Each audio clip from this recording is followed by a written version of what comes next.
Para a população em geral, assim, eu acho que é a importância, né, de nós reconhecermos, né, a importância da saúde animal do nosso rebanho, né, que é uma coisa muito valiosa para nós, que a gente tem que manter esse rebanho livre dessas doenças que a gente conversou aqui hoje, né, para eles terem consciência, né, essa questão do trânsito internacional, todo mundo que vai visitar outros países onde essas doenças estão ocorrendo, né, eles terem bem claro isso, que não trazer nenhum produto de origem animal, né, que não seja adequadamente tratado, né.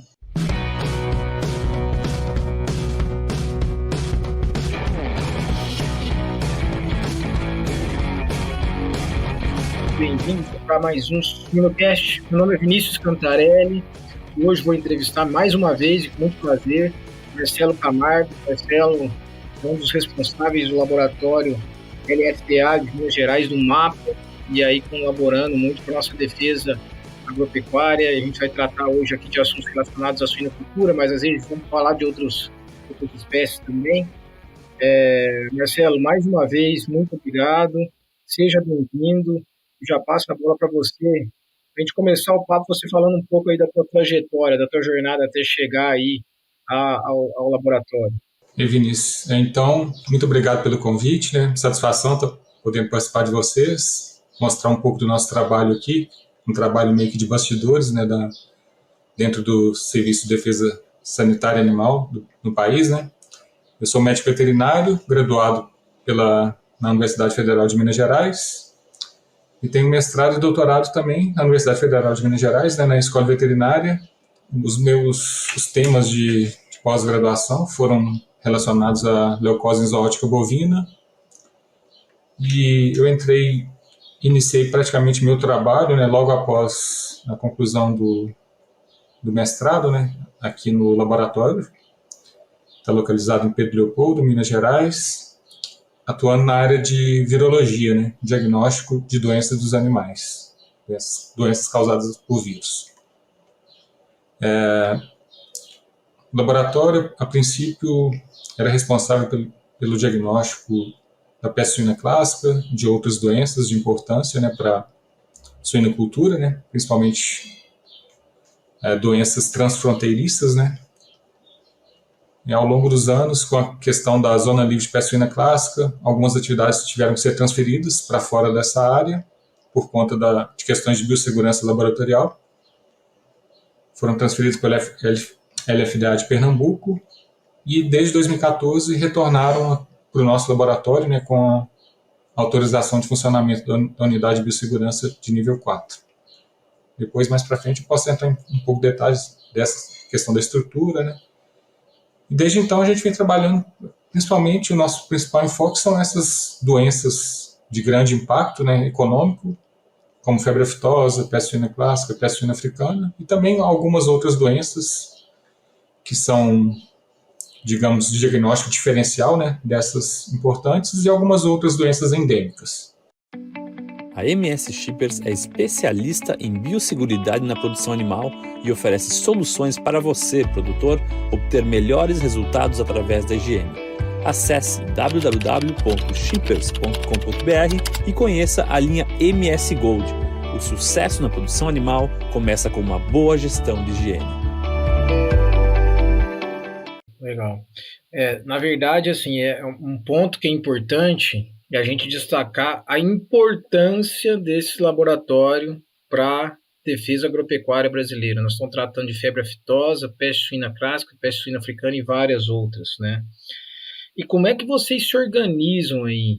Existe um plano? O laboratório é um laboratório bastante diferenciado para suportar não só a quantidade de amostras, mas a acurácia das amostras. Explica como é que é o procedimento e o dia a dia aí, Marcelo, por favor. Antes de entrar na questão da rotina laboratorial, vou só explicar como que o laboratório está dentro da estrutura do MAPA, né? Legal. O nosso laboratório está dentro da Secretaria de Defesa Agropecuária.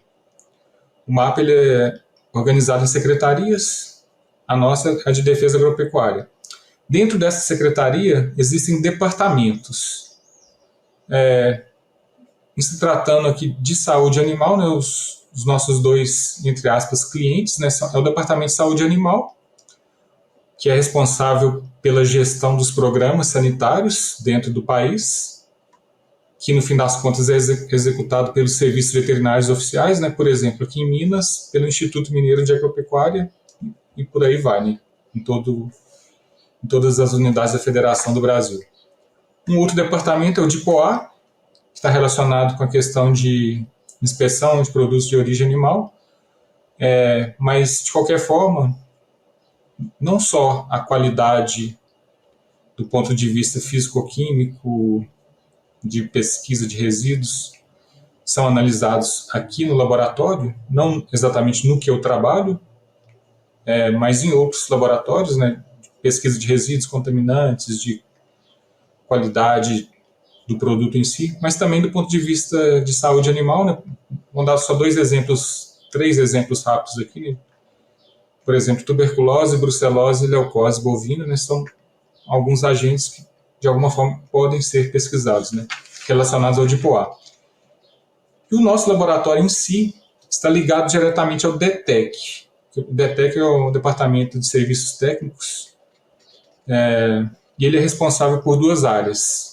Uma área é a área do Vigiagro, né, que é a vigilância dos portos, aeroportos, das fronteiras de uma forma geral.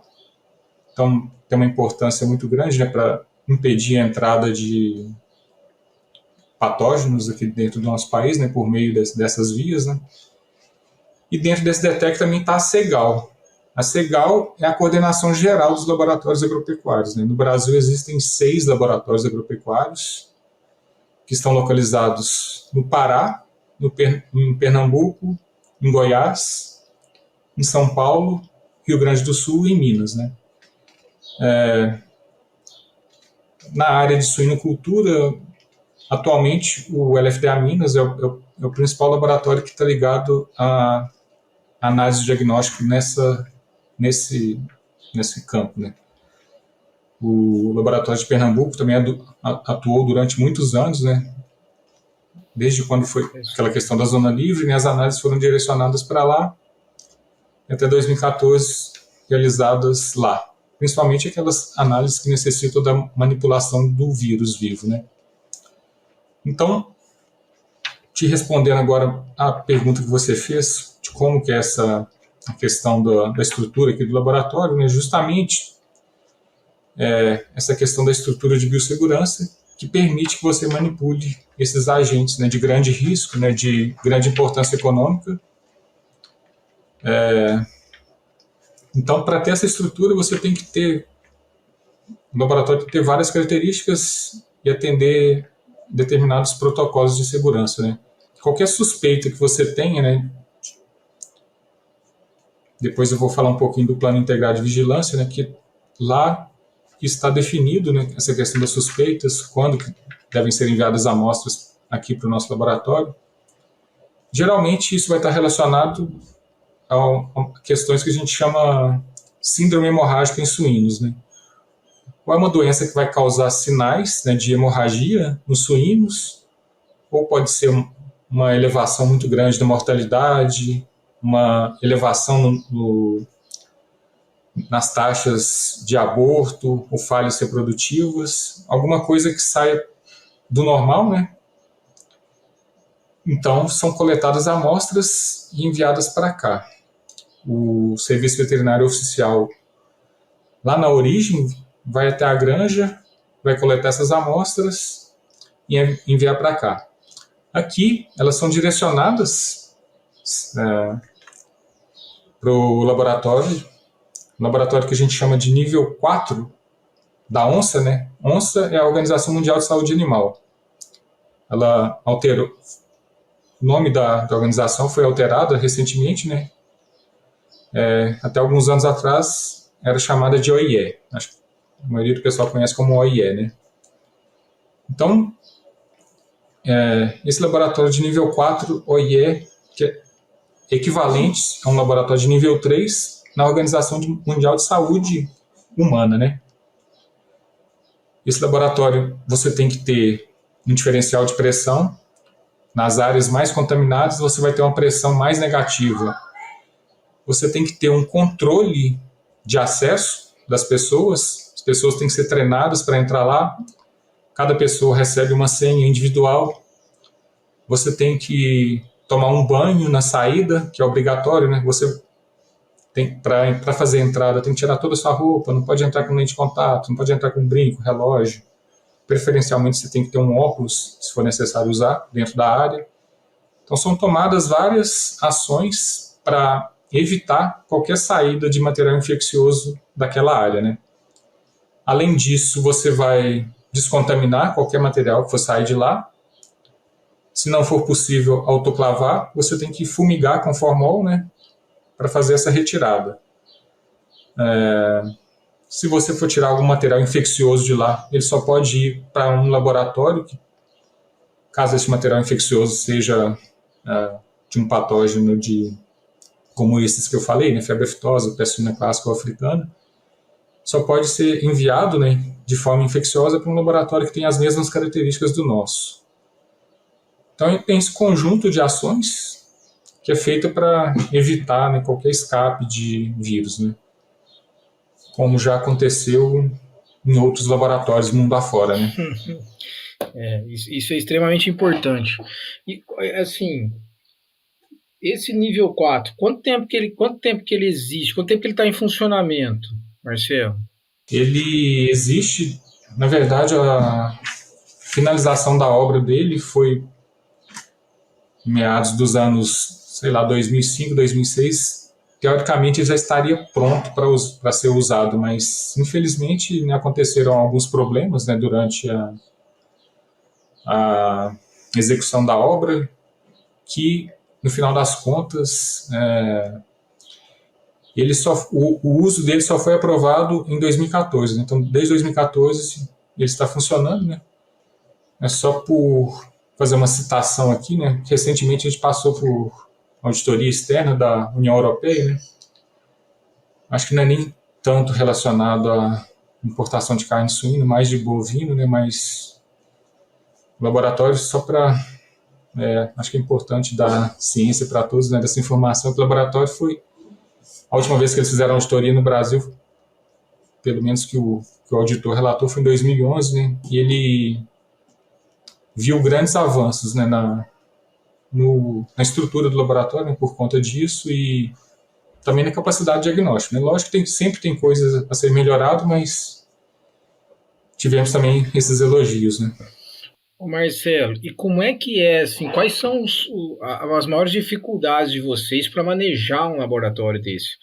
Eu acredito que a mão de obra, né, ou seja, manter constantemente treinamento e capacitação é um desafio, né, você só confirma para mim se é, mas teriam outros pontos que, assim, que realmente, vamos falar num linguajar mais prático, tira o sono de vocês? Sem dúvida, eu acho que a questão financeira, né, que é muito importante, né? O custo de manutenção desse laboratório é muito elevado, né?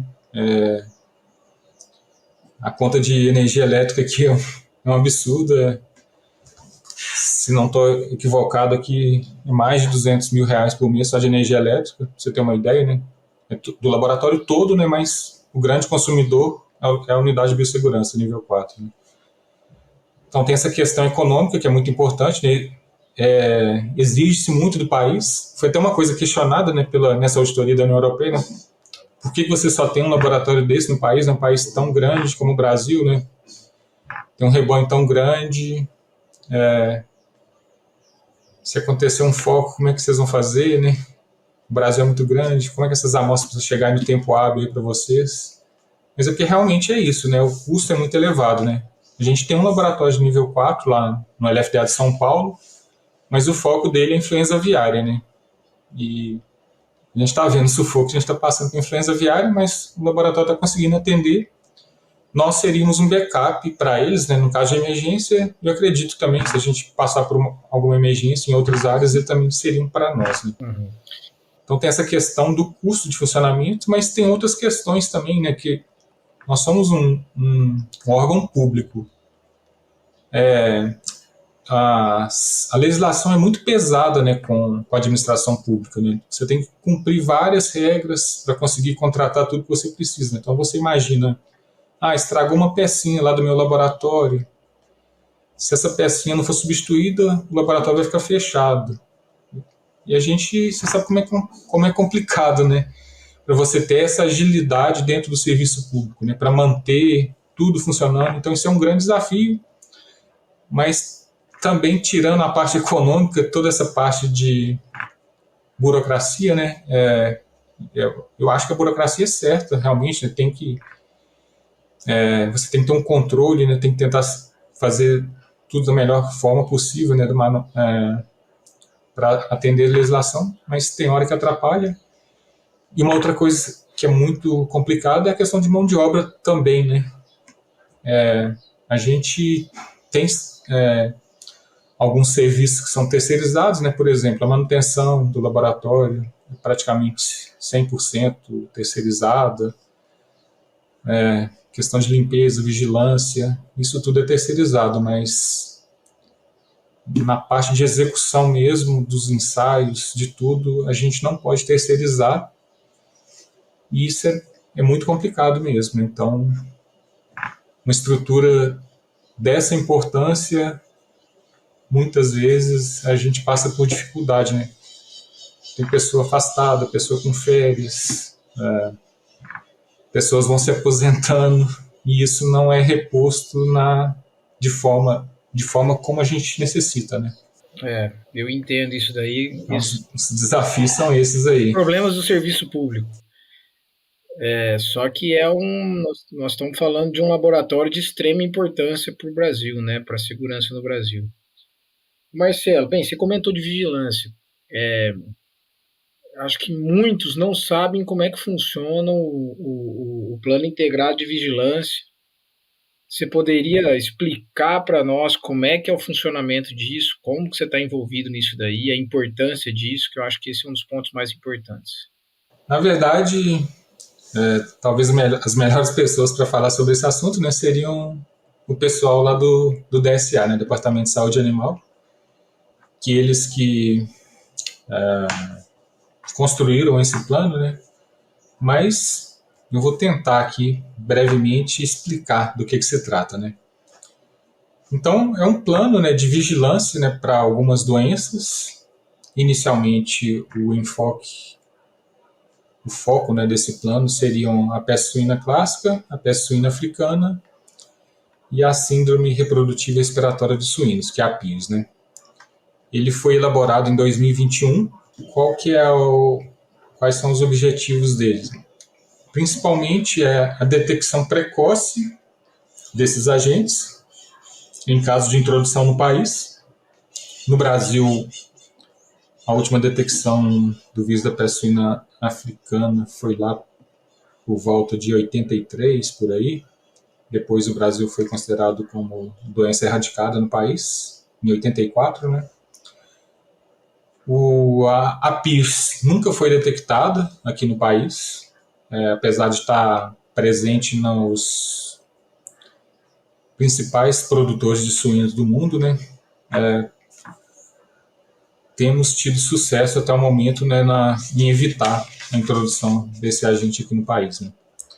Já a peste suína clássica, a gente tem uma zona livre dessa doença, né, reconhecida pela ONSA, né, que é composta pelos estados do Sul, Sudeste, Centro-Oeste, mais a Rondônia, Acre, algumas cidades do Amazonas e Tocantins. E Bahia e Sergipe também.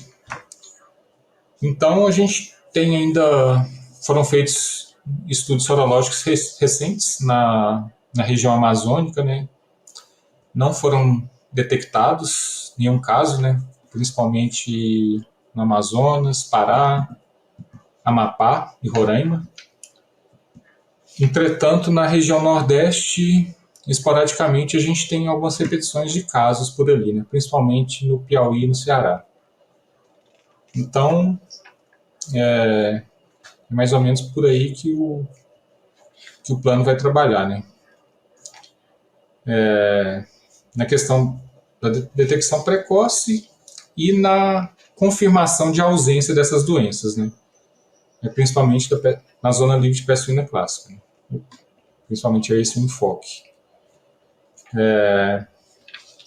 A abrangência do plano coincide também com a zona livre de peste suína clássica. Né? Então, o que for acontecer na zona não livre é uma coisa que aparentemente está fora do plano, até o momento, né? Até onde eu sei também.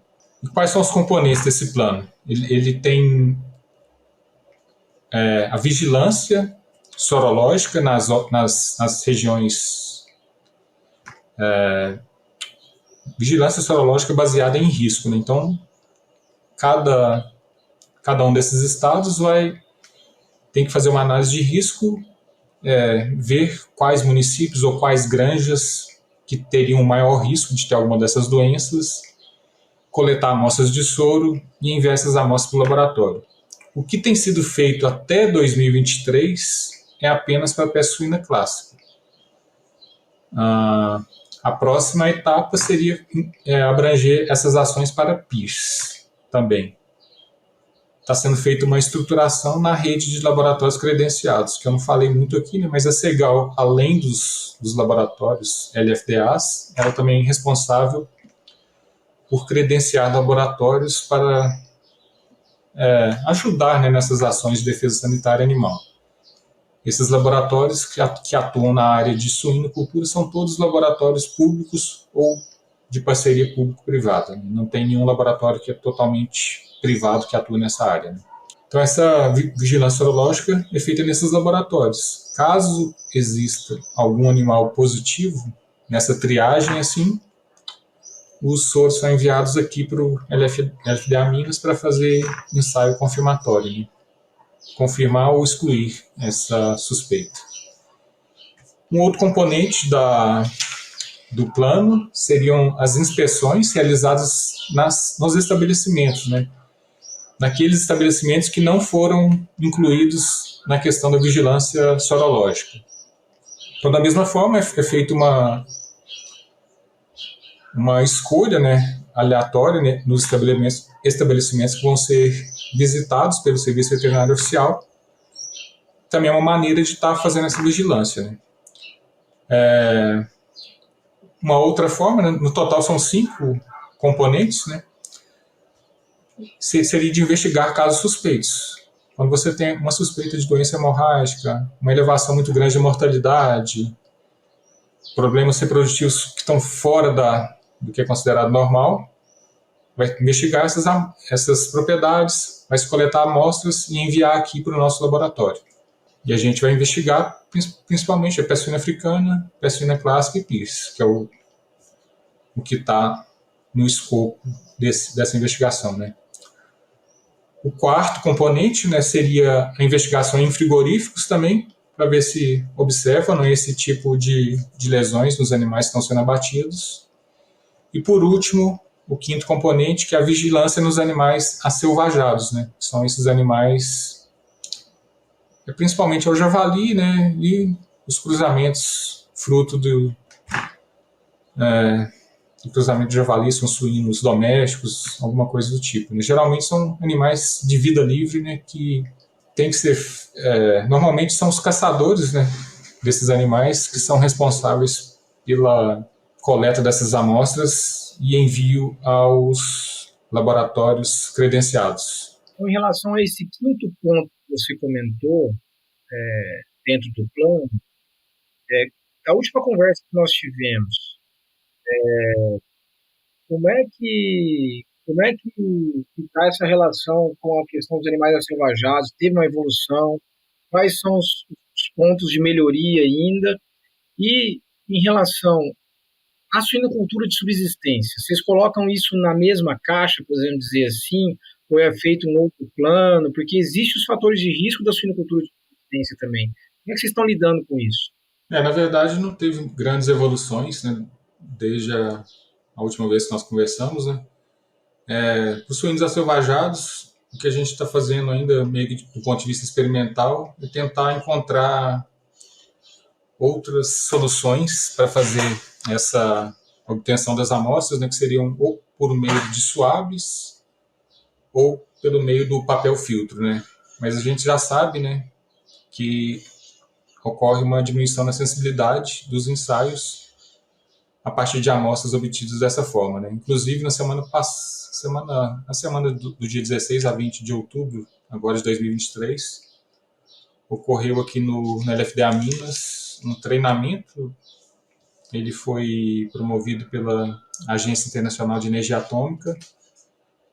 Contou como quem ministrou o treinamento foram 4 profissionais lá do CISA-EMEA, né, que é o Laboratório de Referência Mundial para Peste Suína Africana, referência mundial para a FAO e para a União Europeia, né, para a peste suína africana. Também elas confirmaram, né, essa questão do papel filtro ou do uso do suave, que realmente tem uma diminuição da sensibilidade, mas da mesma forma você não tem uma amostra de boa qualidade, né, da forma que hoje é feita a coleta. Então, eu acho que esses detalhes podem ajudar na melhoria das amostras, de uma forma geral. Com relação à suinocultura de subsistência, né, eles estão incluídos, né, na questão da vigilância sorológica baseada em risco. Eles são um alvo, né, constante, né, de vigilância também do Serviço Veterinário Oficial. Né. O problema é aquela criação de subsistência que está fora, né, os animais nem existem, né, do sistema veterinário oficial, né. Isso é um problema, né. Isso acontece nas grandes cidades, nas regiões metropolitanas. Infelizmente estão relacionados muito com a questão social também, né, regiões mais pobres, que às vezes o pessoal usa esses animais, né, como fonte de proteína, né, mas isso também, né, muitas vezes eles estão fora do acesso do serviço veterinário oficial, né? Eles são animais que não existem de forma oficial, né? Então é necessário também um olhar, né, para esse tipo de criação, né? E esse é um dos grandes dificultadores, né, do controle da peste suína clássica na região Nordeste, né? Então muitas vezes os animais estão em nichões, eles são criados de forma comunitária, né, com várias pessoas usam aquela mesma área. Então, tem diferentes donos, um grande número de animais, não só no Nordeste. Né? A gente sabe também, por exemplo, no Paraná, né, existem o que eles chamam lá de faxinais, que é uma estrutura semelhante, né? Uma coisa meio que comunitária. Tem vários animais lá, muitas vezes até difícil de saber quem que é o dono daquele animal, né? Então, realmente são grandes desafios, né? Essa questão, não só dos animais acelvajados, mas também dessas criações, vamos chamar assim, de subsistência, de fundo de quintal. Um grande desafio para controle de qualquer doença. Marcelo, eu sei que talvez não seja uma pergunta tão simples de responder, mas na preocupação, na atenção de vocês, seria mais atenção para os animais acelvajados ou para a suinocultura de subsistência? Claro que depende do agente, né? Por exemplo, talvez para a peste suína africana, né, do ponto de vista mais de animais acelvajados, a peste suína clássica mais os animais de subsistência, ou não teria nada a ver?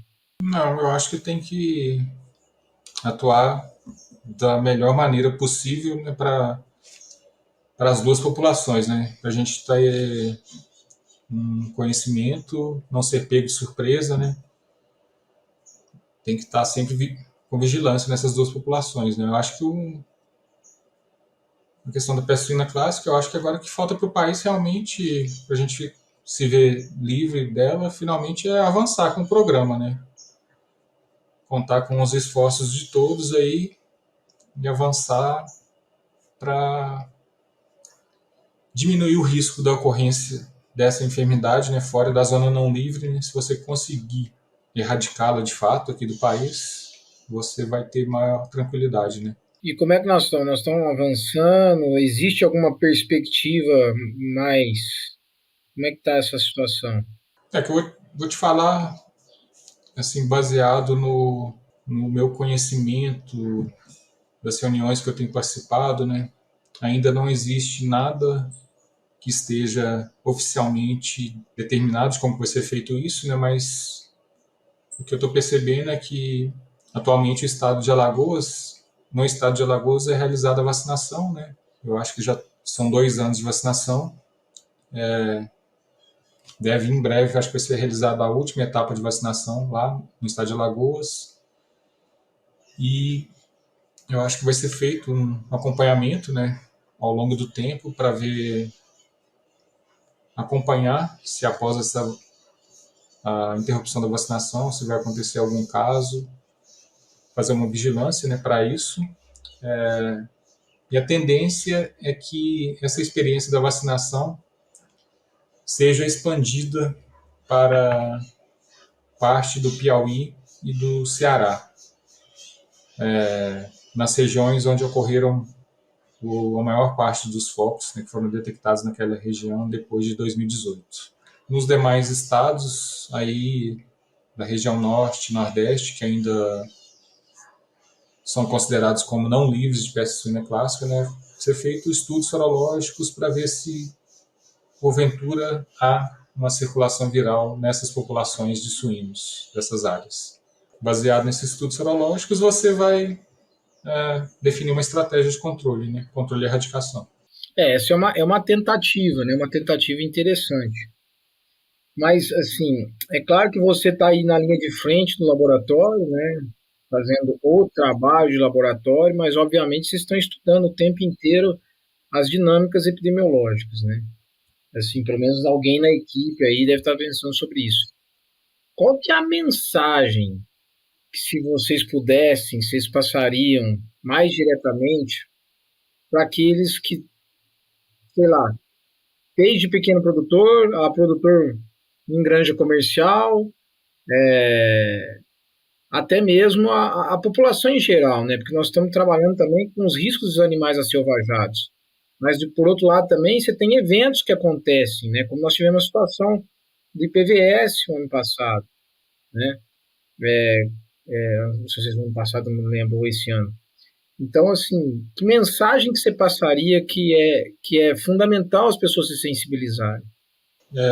Para a população em geral, assim, eu acho que é a importância, né, de nós reconhecermos, né, a importância da saúde animal do nosso rebanho, né, que é uma coisa muito valiosa para nós, que a gente tem que manter esse rebanho livre dessas doenças que a gente conversou aqui hoje, né, para eles terem consciência, né, essa questão do trânsito internacional, todo mundo que vai visitar outros países onde essas doenças estão ocorrendo, né, eles terem bem claro isso, que não trazer nenhum produto de origem animal, né, que não seja adequadamente tratado, né.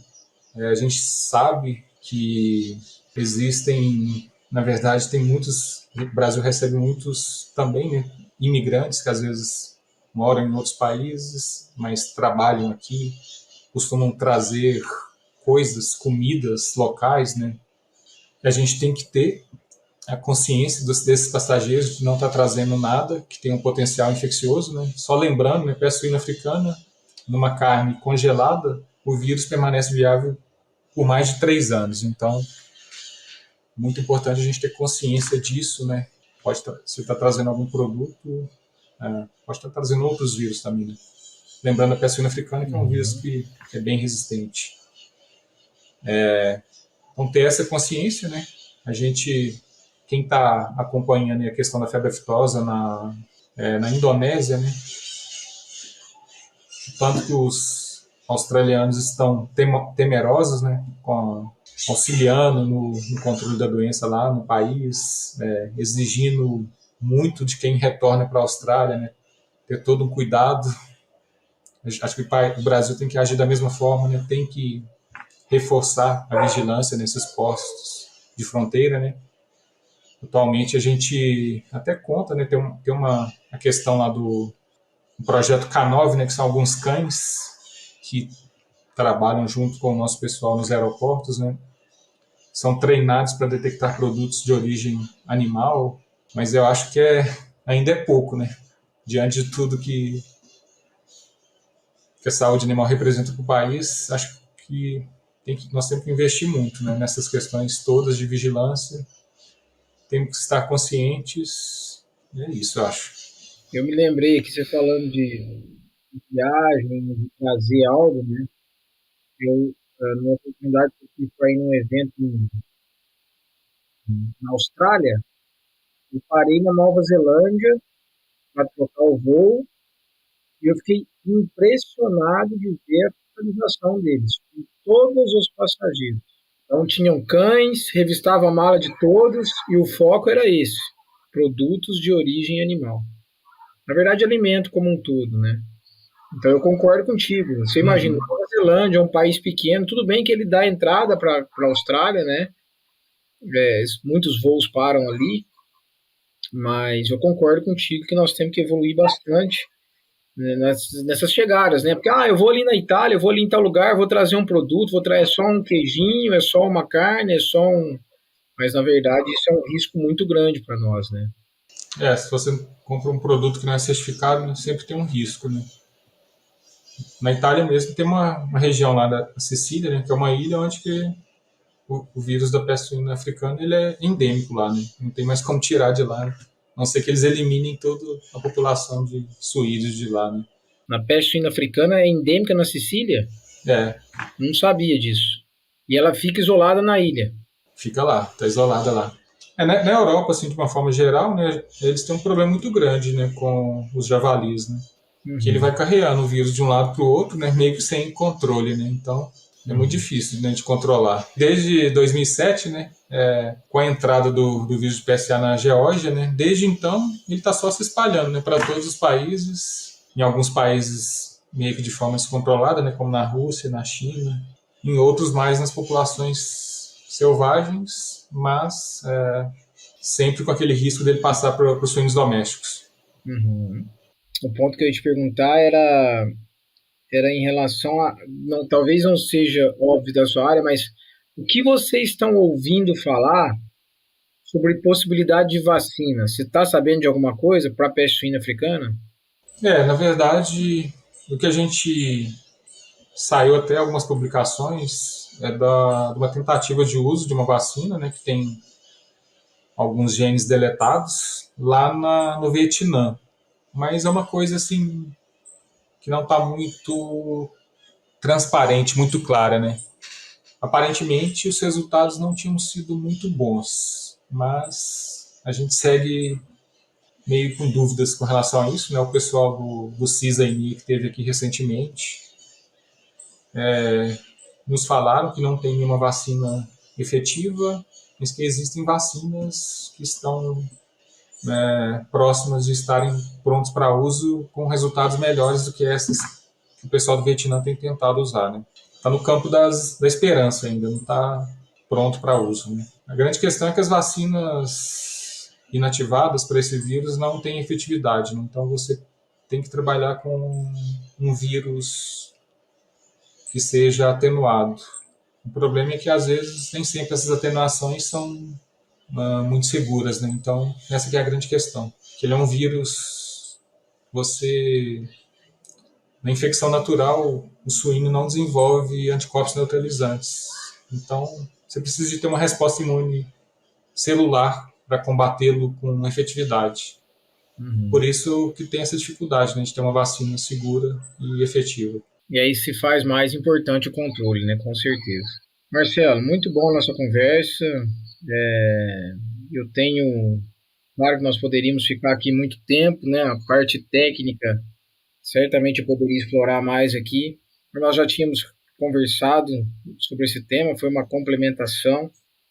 Mais uma vez, repito, eu acho que é um tema extremamente importante, pessoal que está nos ouvindo, né? Acho que assim, nós temos que ter a conscientização. Por exemplo, o Marcelo me falou aqui uma coisa que eu não sabia. Tem interesse de ir na Sicília, obviamente não traria nada, mas eu estou envolvido na cadeia suinícola, né? E vários outros colegas aí, ou quem não tem interesse em fazer viagens, mas nós estamos recebendo turistas constantemente.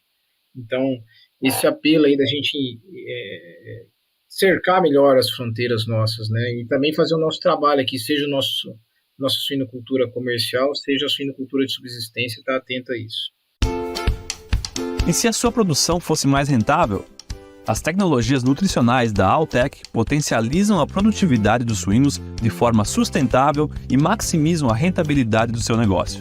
Acesse nosso site www.alltech.com.br e saiba mais. Eu tenho algumas outras duas perguntas de cunho mais pessoal, Marcelo. Eu sei que tua rotina aí não deve ser fácil, né, em relação ao laboratório. Além do trabalho de rotina, eu acho que quando chegam os desafios para vocês aí, deve tirar o sono. E aí eu queria te perguntar, fazer duas perguntas. Primeiro, já que nós estamos falando de viagem, já que veio a Cecília aí, né, em relação à viagem, falamos de outros países, que local que você tem vontade de conhecer e ainda não conheceu? Essa é a primeira pergunta. E se você tem algum outro livro da última vez que nós conversamos para hoje, ou algum mesmo que você já tenha lido antes, que você gostaria de recomendar? Com relação às viagens, eu acho que o Brasil é um país que tem muitas oportunidades, realidades diferentes, né, para todo tipo de gosto, né. Eu acho que uma boa, não vou dar uma dica assim específica, mas para as pessoas aproveitarem tudo de bom que esse país tem, né. Eu acho que em todos os estados, para todo lado, sempre tem uma coisa nova que você pode conhecer. Tem muita coisa bonita. Fora do país, sem dúvida, acho que eu já conheci um pouquinho, mas sem dúvida a Europa realmente é um destino muito legal para quem gosta de história, quem gosta de ver locais bem preservados, né? Conhecer um pouco da história. Acho que é uma boa dica também, né? Para quem tem essa oportunidade. É um desejo que eu tenho também. Conheci um pouquinho ali do sul da França, mas quero conhecer muito mais, espero poder conhecer. Nossa vida é curta, né? Então a gente tem que não só trabalhar, mas aproveitar também essas oportunidades, né? Concordo. Eu acho que a dica de livro aqui eu vou deixar para todos os médicos veterinários, produtores, todo mundo que está envolvido com a cadeia aí. Deixar um dever de casa para todo mundo para dar uma lida, né, no plano integrado de vigilância de doença dos suídeos. Eu acho que todo mundo tem que estar ciente disso, né? Lá está bem descrito assim, quais são todos os responsáveis por esse plano, né? Está todo mundo envolvido lá. Toda a cadeia tem as suas responsabilidades, né? Então, eu acho que é importante todo mundo ter ciência disso, né?